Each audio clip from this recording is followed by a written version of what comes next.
Hello everyone, welcome Sunrise online classes.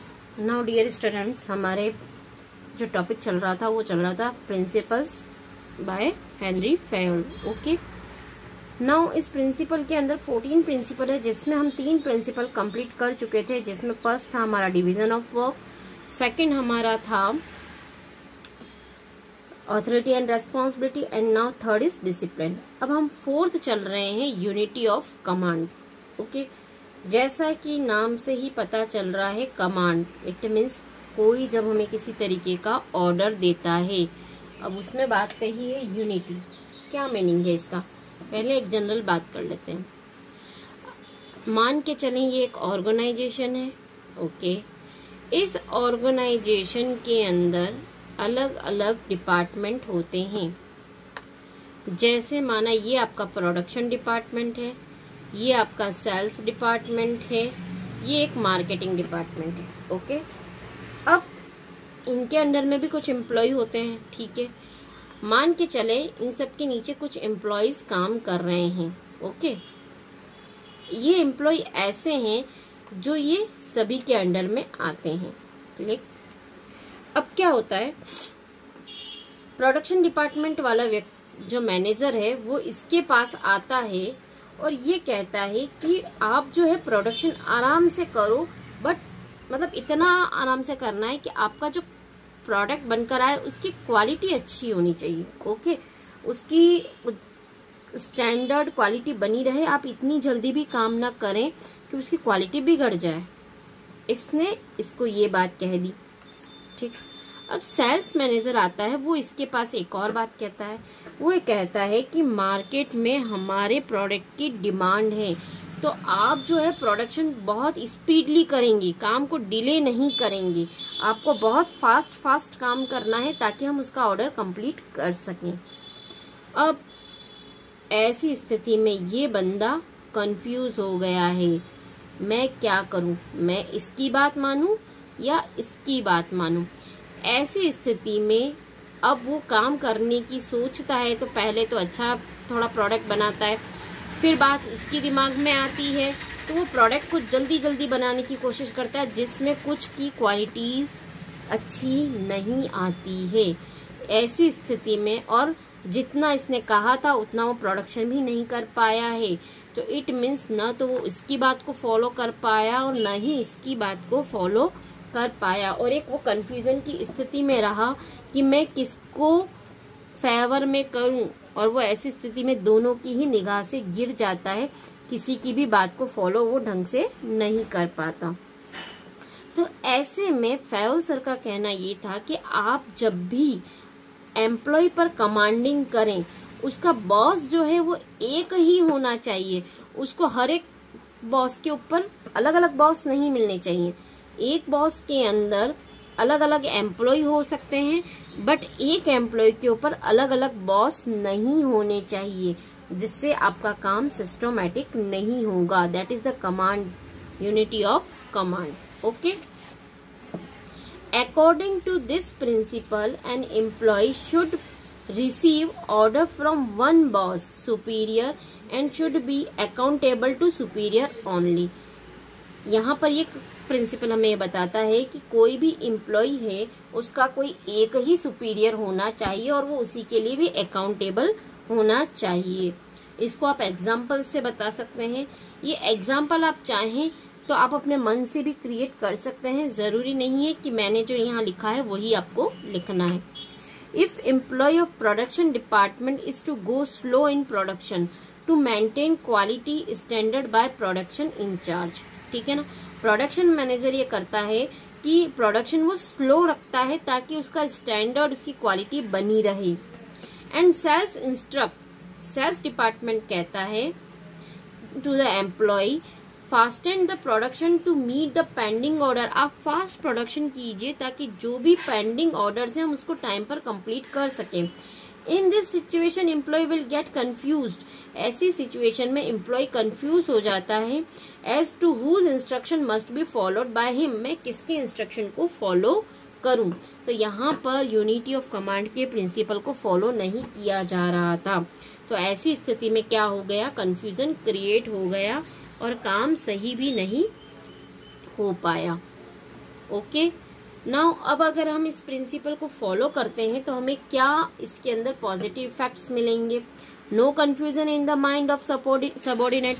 अगर उसका कोई एक ही बॉस होता, सपोज प्रोडक्शन डिपार्टमेंट का ही मैनेजर होता, तो उसको कोई कंफ्यूजन होता है क्या? नहीं, बस मुझे अपने आराम से प्रोडक्शन करना है, जो उसने स्टैंडर्ड क्वालिटी दी है मुझे उसी स्टैंडर्ड क्वालिटी पर काम करना है, तो कोई कंफ्यूजन ही क्रिएट नहीं होता।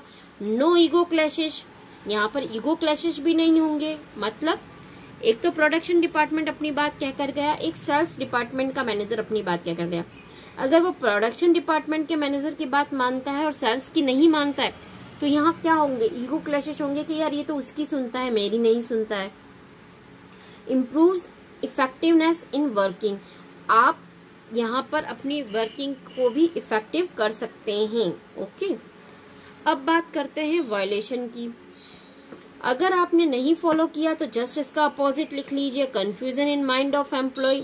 वो कंफ्यूज रहेगा कि किसके काम को पहले फॉलो किया जाए। Subordinate will get chance to escape from his responsibility by given. ठीक है ना, यहाँ पर क्या होगा, एक चीज की और समस्या प्रॉब्लम हो जाएगी। अगर आपके एक से ज्यादा बॉस हैं तो सबऑर्डिनेट को चांस मिल जाता है उसकी रेस्पॉन्सिबिलिटी से फ्री होने के लिए। वो क्या कहेगा, अरे मैं तो अभी इसका काम कर रहा था। इट मीन्स, एक एग्जाम्पल देख लें यहीं पर इसी को ही। ये क्या हो गया, कंफ्यूज हो गया और ये दोनों को नाराज नहीं करना चाहता था। ये इसको आकर कहेगा कि मुझे सेल्स वालों ने कहा था जल्दी काम करो इसलिए काम बिगड़ गया, और ये इसको आके क्या कह देगा, मुझे प्रोडक्शन वालों ने कहा था कि काम स्लो करना है इसलिए मैं आपका ऑर्डर पूरा नहीं कर पाया। इसका मतलब इसने इन दोनों को मामा बनाना शुरू कर दिया और काम भी समय पर पूरा नहीं हुआ। Ego clashes among the different superior, ego clashes होंगे कि अरे ये वाला इसकी सुन रहा है, मेरी नहीं सुन रहा है। Okay, difficulty in maintain discipline in the organisation, और इससे हमारा क्या होगा, डिसिप्लिन भी मेंटेन नहीं होगा। ओके, इजी था। अब हम बात करते हैं यूनिटी ऑफ डायरेक्शन की। ये क्या कहता है, यहाँ पर एक चीज और बता दें, यूनिटी ऑफ कमांड भी पढ़ा था और यूनिटी ऑफ डायरेक्शन भी कह रहे हैं, दोनों कुछ मिलते जुलते पॉइंट्स हैं, तो वो भी हम साथ साथ में क्लियर करेंगे। इसके बीच में डिफरेंस का क्वेश्चन भी बनता है। According to this principle, one unit means one plan, that is effort of all the members and employee of organization must be direct toward one direction, that is the achievement of common goal। यहाँ पर क्या होता है कि ये कहा जाता है कि आप ऑर्गेनाइजेशन के अंदर जो भी काम करेंगे तो उसका एक कॉमन गोल रहेगा। सभी एम्प्लॉय एक कॉमन डायरेक्शन में ही काम कर रहे हैं। ऑर्डर, इट मीन्स कमांड तो जो मिल रहा था वो वन बेस से, बॉस से ही मिलेगा, बट यहाँ जो डायरेक्शन जो होगा वो, इट मीन्स उनका कहना ये था कि हम जो काम करेंगे एक प्लान पर मिलकर काम करेंगे। ओके, ताकि हम उसका गोल अचीव कर सके। मतलब आपको एक ही डायरेक्शन की तरफ चलना है, ऐसा नहीं होना चाहिए एक डिपार्टमेंट अलग डायरेक्शन में जा रहा है तो कोई डिपार्टमेंट दूसरी डायरेक्शन में जा रहा है। इसको कैसे और समझ सकते हैं, क्लियर। माना ये ऑर्गेनाइजेशन है, ये ऑर्गेनाइजेशन बहुत तरीके का प्रोडक्शन करती है। ओके, ये टेक्सटाइल का भी प्रोडक्शन करती है, फूड का भी करती है, मेडिसिन का भी करती है और कॉस्मेटिक का भी करती है। तो ऐसी स्थिति में इन सभी डिपार्टमेंट का डायरेक्शन जो है सेम होना चाहिए, अलग अलग नहीं होना चाहिए। ऐसा क्यों?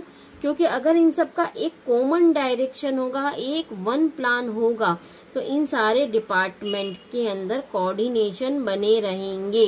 अगर ये अलग अलग दिशा में काम करने लगे तो ऐसी स्थिति में इनका कोऑर्डिनेशन क्या हो जाएगा, खत्म हो जाएगा और इनमें एक यूनिटी भी नहीं रहेगी। इसलिए कहा गया है unity of direction. In this principle is applied, it leads to coordination, जो कि मैंने अभी आपको एग्जांपल में बताई थी। Each department and each group have common objective, must have one head and one plan only. जैसे हर एक डिपार्टमेंट होता है, हर एक डिपार्टमेंट का एक कॉमन ऑब्जेक्टिव होता है, वन हेड होता है और एक प्लान होता है। जैसे कि एग्जाम्पल से समझते हैं इसको हम, ताकि और क्लियर हो जाएगा। If an organisation is producing different line of products, cosmetic, medicine, confectionery item, each product has its own market and its own business environment। इन हर एक प्रोडक्ट का अपना अपना एक मार्केट है, अपना अपना एक बिजनेस एनवायरनमेंट है। Each division must plan its target and every employee in division must put his effort toward the achievement of plan of their division under the direction of one head only। यहाँ पर हर एक employ अपने department के लिए work करेगा और उसी के डायरेक्शन में वर्क करेगा। ऐसा नहीं है कि आप उसको अलग अलग डायरेक्शन में भेजना शुरू कर दें, क्योंकि हर एक डिपार्टमेंट का एनवायरनमेंट अलग है, हर एक का मार्केट अलग अलग है। तो हर एक एम्प्लॉयज एक ही डायरेक्शन में काम करेगा, अलग अलग डिपार्टमेंट में इन्वॉल्व नहीं होगा। इसके पॉजिटिव इफेक्ट्स क्या आएंगे? अचीवमेंट ऑफ ऑर्गेनाइजेशनल गोल, आप इससे अपने ऑर्गेनाइजेशन के गोल अचीव कर सकते हैं। Efforts of all employ get limited toward the one directions.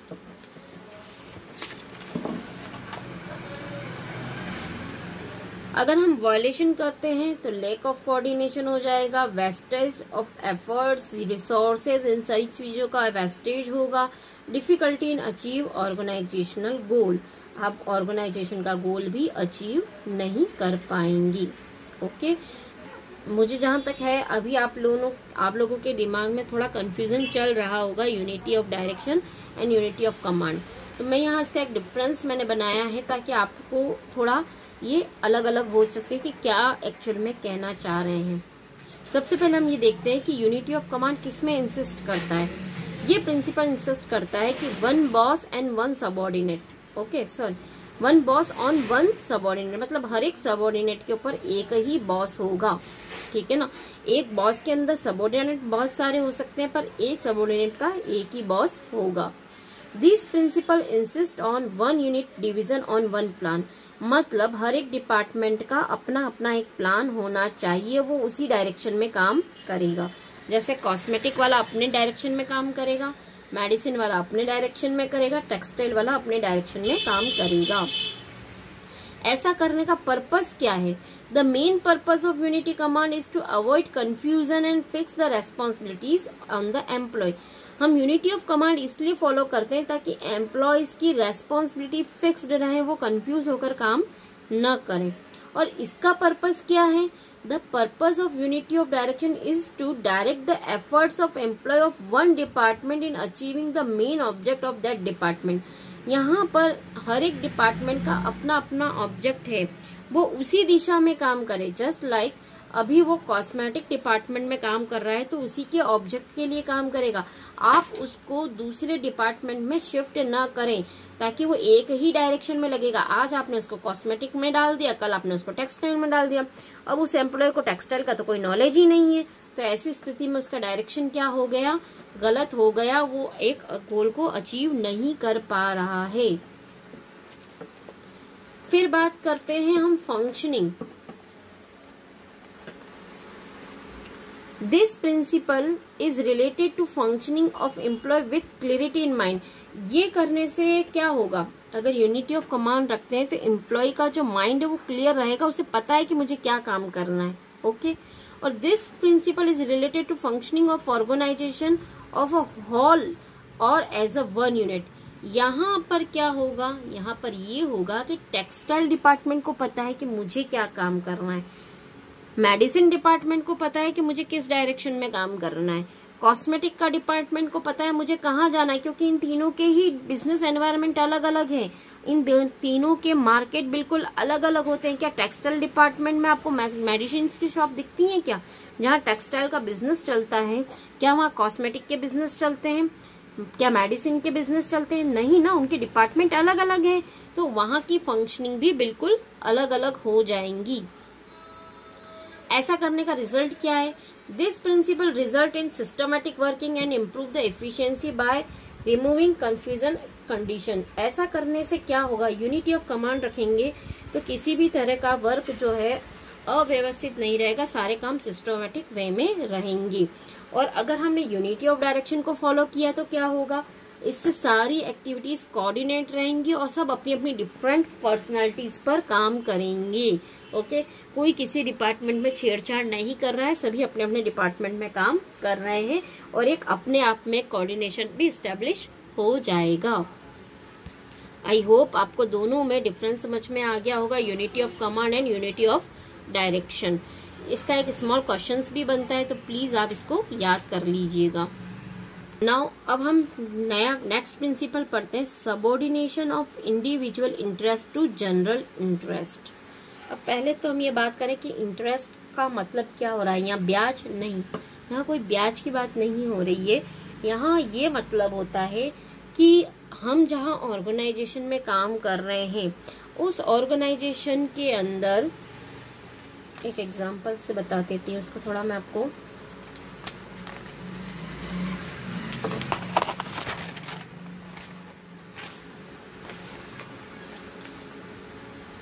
ये एक ऑर्गेनाइजेशन है, इसके अंदर अलग अलग तरह के लोग बैठ के काम कर रहे हैं, ठीक है। इस ऑर्गेनाइजेशन के अंदर यहाँ से सप्लायर आ रहे हैं। इस ऑर्गेनाइजेशन के अंदर इट मीन्स एक ऑर्गेनाइजेशन को माल पहुंचाने के काम करते हैं, अलग अलग सप्लायर से माल आता है। यहाँ पर अलग अलग एम्प्लॉयज आ रहे हैं, ओके। यहाँ पर अलग अलग तरह की सर्विसेज जो होती हैं ऑर्गेनाइजेशंस को दी जाती हैं। ऐसे आप कुछ अलग अलग पॉइंट्स ले सकते हैं। अब क्या होता है, देखो ऐसी कंडीशन में यहाँ एक मैनेजर भी बैठा है, ठीक। ये मैनेजर क्या करता है, कंपनी के लिए रॉ मटेरियल मंगाता है सब अलग अलग सप्लायर से, ठीक है। अब ये क्या करेगा, जब भी रॉ मटेरियल मंगाएगा, मार्केट में 3 तरह के सप्लायर हैं, ठीक। इसमें ये जो ए है, ये उसके मामा का लड़का है, इस बात को ध्यान रखना। ये कौन है, ये उसके मामा का लड़का है। 2 एक नॉर्मल है। अब यहाँ पर क्या होता है, जब रॉ मटेरियल मंगाना है तो एक इंडिविजुअल इंटरेस्ट ये कहता है कि अगर मैं इससे माल मंगा लेता हूं तो मेरे मामा के लड़के को फायदा हो जाएगा। एक बात तो ये रही। एक दूसरी तरफ मैनेजर क्या करता है कि चाहे भले ही मेरे मामा का लड़का हो, मैं इसकी रॉ जो मटेरियल मुझे अवेलेबल करवा रहा है, इसकी प्राइस और क्वालिटी को ऑब्जर्व कर लेता हूँ, इसकी भी प्राइस और क्वालिटी को ऑब्जर्व करता हूँ और इस वाले मटेरियल की भी प्राइस और क्वालिटी को ऑब्जर्व कर लेता हूँ। अब इसने ये चीज तीनों के प्रोडक्ट को ऑब्जर्व करा, फिर देखा कि भले ये मामा का लड़का है, बट ये जो सी वाला सप्लायर है, इसकी और इसकी प्राइस में कोई डिफरेंट नहीं है, बट जो क्वालिटी है इसकी वो ए से इसकी बेस्ट है। तो मुझे मेरी ऑर्गेनाइजेशन के लिए माल किससे मंगाना है, सी से मंगाना है। तो यहाँ पर उसने इंडिविजुअल इंटरेस्ट को न चूज करके जनरल इंटरेस्ट को चूज किया है। किसने, मैनेजर ने। तो प्रिंसिपल हमें ये सिखाता है कि आप जनरल इंटरेस्ट को चूज कीजिए, इंडिविजुअल इंटरेस्ट को चूज मत कीजिए, जिससे कि ऑर्गेनाइजेशन को नुकसान हो सकता है। अगर ऑर्गेनाइजेशन के जनरल इंटरेस्ट को आप हमेशा फॉलो करेंगे तो ऑटोमेटिक सभी को फायदा होना शुरू हो जाएगा, चाहे उसमें एम्प्लॉय हो, चाहे कोई और बंदे हो उसमें, ठीक। देखते हैं इसी के अंदर एक बार। According to this principle, the interest of organization must supersede the interest of individual of employee। यहाँ पर ये प्रिंसिपल कहता है कि हम इंडिविजुअल इंटरेस्ट की जगह जनरल इंटरेस्ट को हम फॉलो करेंगे, जो कि ऑर्गेनाइजेशन के लिए है। In the organization, all employees are working with some objective and there is always an objective of organization। इस ऑर्गेनाइजेशन में कुछ लोग काम जो करते हैं उनके कुछ ऑब्जेक्ट होते हैं, वो ऑब्जेक्ट कॉमन होते हैं, वो ऑर्गेनाइजेशन से रिलेटेड होते हैं। If the objectives of individual are in the same direction of organisation then there is no problem, but if the objective of both group are in different direction then manager must try to reconcile individual interest with organizational goal and if it is not possible then individual goal must be sacrificed for the achievement organizational goal। यहाँ ये क्या कहना चाह रहे थे, इसमें वो ये कहना चाह रहे हैं कि आप जो भी ऑर्गेनाइजेशन का गोल बनाया है वो आप दोनों ही ग्रुप का सेम होना चाहिए, मतलब कि इंडिविजुअल हो या ऑर्गेनाइजेशन। अगर आप इन दोनों को सेम नहीं कर पाते हैं तो ऐसी स्थिति में आप ऑर्गेनाइजेशन के गोल को अचीव नहीं कर पाएंगे। और अगर आपने इन दोनों को सेम कर दिया है तो आप इंडिविजुअल ग्रुप को सैक्रिफाई कर दीजिए और उसकी जगह ऑर्गेनाइजेशन के गोल को एक्सेप्ट कीजिए। Before buying raw material, the manager must compare the price and quality all supplier and give order the best rather than giving order his own relative by missing his power। यहाँ पर ये वही example बताया है कि आप जैसे raw material खरीदता है मैनेजर, तो हर एक सप्लायर के वो प्लान और क्वालिटीज को पहले कंपेयर करेगा और फिर बेस्ट को चूज करेगा। वहां पर कोई उसके रिलेटिव को वो चूज नहीं करेगा, उसके पावर का कोई मिसयूज नहीं करेगा। ओके,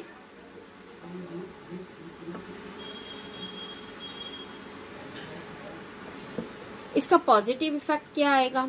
अचीवमेंट ऑफ ऑर्गेनाइजेशनल गोल, आप ऑर्गेनाइजेशन के गोल को अचीव कर सकते हैं।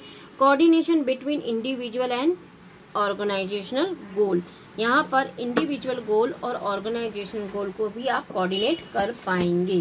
बट अगर आपने इस प्रिंसिपल को फॉलो नहीं किया तो जस्ट आप इसका अपोजिट ले लीजिए, ऑर्गेनाइजेशन गोल को आप अचीव नहीं कर पाएंगे। दूसरा, even employ will be also suffer in long run, और एम्प्लॉय भी यहाँ पर सफर करेंगे। इट मीन्स ये हो जाएगा कि आप अपनी ऑर्गेनाइजेशन में पार्शलिटी करते हैं तो आपके एम्प्लॉय सेटिस्फाइड नहीं रहेंगे। नेक्स्ट देखते हैं हम principle of remuneration of person. जैसा कि नाम से ही पता चल रहा है, रेम्यूनरेशन क्या होता है? सैलरी से related. According to this principle in the organization must paid fairly and adequately to give the maximum satisfaction। यहाँ आप जो भी एम्प्लॉय रख रहे हैं उस एम्प्लॉय के अंदर उनका जो रेम्यूनरेशन होना चाहिए वो फेयर होना चाहिए। अगर आप फेयर वेजेस एंड सैलरी नहीं देते हैं जो कि उनके स्टैंडर्ड के लिए ज़रूरी है तो ऐसी स्थिति में एम्प्लॉय आपके पास लॉन्ग टाइम तक नहीं रुकेंगे, और लॉन्ग समय तक नहीं रुक पाए तो आपका ऑर्गेनाइजेशन भी लॉन्ग सर्वाइव नहीं कर पाएगा। The employ should be paid fair wages and salary which would give at least a reasonable standard of living, मतलब उसके रहने के लिए जितनी सैलरी जरूरी है उतनी तो आप दे ही दें। Okay, at the same time it should be in the paying capacity of company, जो भी कंपनी की पेइंग कैपेसिटी है उतनी तो आप दे ही दें। The fair wages is determined according to, मैं तो भेज दिया कि कॉमर्स का, हाँ, financial capacity of the concern. Okay, fair wages के समय आपको क्या क्या चीजें ध्यान में रखनी है कि आपकी फाइनेंशियल कैपेसिटी कैसी है, उस बेस को आप ध्यान में रख कर देंगे। By keeping in mind the maximum wages act of government. एक चीज और ध्यान रखनी है आपको कि गवर्नमेंट ने जो मिनिमम वेजेस डिसाइड कर रखा है कि इतना तो मिनिमम मिलना ही चाहिए, तो वो आप उतनी तो देंगे। ऐसा नहीं कि आपकी कैपेसिटी है और आपने उससे वेजेस आपने कम दिया है तो क्या होगा, आपके एम्प्लॉय आपसे सेटिस्फाइड नहीं होंगे। तो आपको इतना मिनिमम कॉस्ट तो मिनिमम वेजेस तो देना ही देना है। The wages and salary paid by the competitors, ठीक है ना। तो जो भी आप वेजेस या सैलरी दे रहे हैं तो उस समय जो आप इसका स्केल आप बनाते हैं वो आप कॉम्पिटिटर्स को ध्यान में रख कर दें, ठीक है। अगर क्या होगा कि मार्केट के अंदर नॉर्मली एम्प्लॉयज को पता है कि नहीं भाई अभी हमारे काम का ये रेट चल रहा है, आप उससे कम देते हैं और आपकी सेम कंपनी वाला वेजेस को और ज्यादा रेट दे रहा होगा या सैलरी दे रहा होगा तो वो उसका डाइवर्शन उस तरफ हो जाएगा, ठीक है। जैसे कि मान के चलें, क्योंकि मार्केट में बैठी होती है, ये ए ऑर्गेनाइजेशन है, ये एक बी ऑर्गेनाइजेशन है, ठीक है। यहाँ पर भी कुछ वेजेस काम कर रहे हैं, ये एक बिस्किट बनाने की कंपनी है, ओके। और ये भी अब चलो मान के चलते बिस्किट की ही कंपनी है, ओके। इस बिस्किट के अंदर बनाने वाले वेजेस, ठीक है ना, एक ही कॉलोनी के निकलते हैं सपोज, ठीक है। अब ऐसी स्थिति में क्या होता है कि इस व्यक्ति का पे स्केल माना 10,000 रुपीज पर मंथ है, ठीक है। अब जब कभी ये आपस में मिलेंगे कि भाई तेरी कंपनी है मेरी कंपनी है, ठीक है, भाई तुझे यहाँ बनाने का बिस्किट बनाने का कितना मिलता है, तो वो कहता है मुझे 15,000 मिलता है। तो ऐसी स्थिति में इसका डाइवर्शन कहाँ आएगा, इस तरफ आएगा। क्यों? क्योंकि यहाँ एक हायर पे स्केल है। तो इवन आपको ध्यान में रखना है कि मार्केट में अगर आपका कंपटीटर बैठा है तो आप प्लीज पे स्केल उस लेवल का जरूर चूज कीजिए कि आपके बेस्ट एम्प्लॉय दूसरों की तरफ अट्रैक्ट न हो, वो आपकी ही कंपनी में बने रहें, ओके। नाउ अगर आप फेयर रेम्यूनरेशन देते हैं तो उसके पॉजिटिव इफेक्ट्स क्या आएंगे। एम्प्लॉय गेट मोटिवेटेड, सबसे पहली बात एम्प्लॉय क्या होंगे उसके अंदर मोटिवेटेड रहेंगे, ठीक है ना। उनका दूसरी तरफ एक वो नहीं आएगा कि नहीं हमें वहां जाना है, क्यों? क्योंकि हमें यहाँ जो सैलरी मिल रही है वो सेटिस्फाइड है। Devotion and commitment of employees improves, ठीक है। उनका जो डिवोशन है, वो जो कमिटमेंट है उनमें भी क्या होगा, इम्प्रूव होगा, क्योंकि वो जो चाहते थे उन्हें वैसा पेमेंट मिल रहा है तो वो भी अपने काम को क्या करेंगे, समय पर कंप्लीट करेंगे। अब बात करते हैं वायलेशन की। अगर हमने फेयर रेम्यूनरेशन नहीं दिया तो क्या होगा। सबसे पहली बात, increase in turn over of employ. Employ का टर्न ओवर बढ़ेगा। यहाँ पर टर्न ओवर का मतलब ऐसा नहीं है कि इंक्रीज हो, किसके सेल्स इंक्रीज या वृद्धि की बात नहीं कर रहे हैं। एम्प्लॉय का टर्न ओवर मतलब आपके एम्प्लॉयज आते जाते रहेंगे, हर थोड़े समय में नए एम्प्लॉय आएंगे, जो कि ऑर्गेनाइजेशन के लिए अच्छा नहीं है, क्योंकि हर बार जो भी नया एम्प्लॉय आता है उसको ज़्यादा सिखाना होता है। Dissatisfaction and demotivation of employ, और एम्प्लॉयज के मन में हमेशा क्या रहेगा, डिससेटिस्फैक्शन रहेगा। अरे यार मैं यहाँ काम कर रहा हूँ, मुझे उतना पे स्केल नहीं मिल रहा है जितना मुझे वाकई में मिलना चाहिए था, ओके। और साथ में वो डीमोटिवेट भी होंगे। तो कुल मिलाकर इसके अंदर हमें लिखना क्या है, एक बार रिकॉल कर लेते हैं इन सारी बातों को।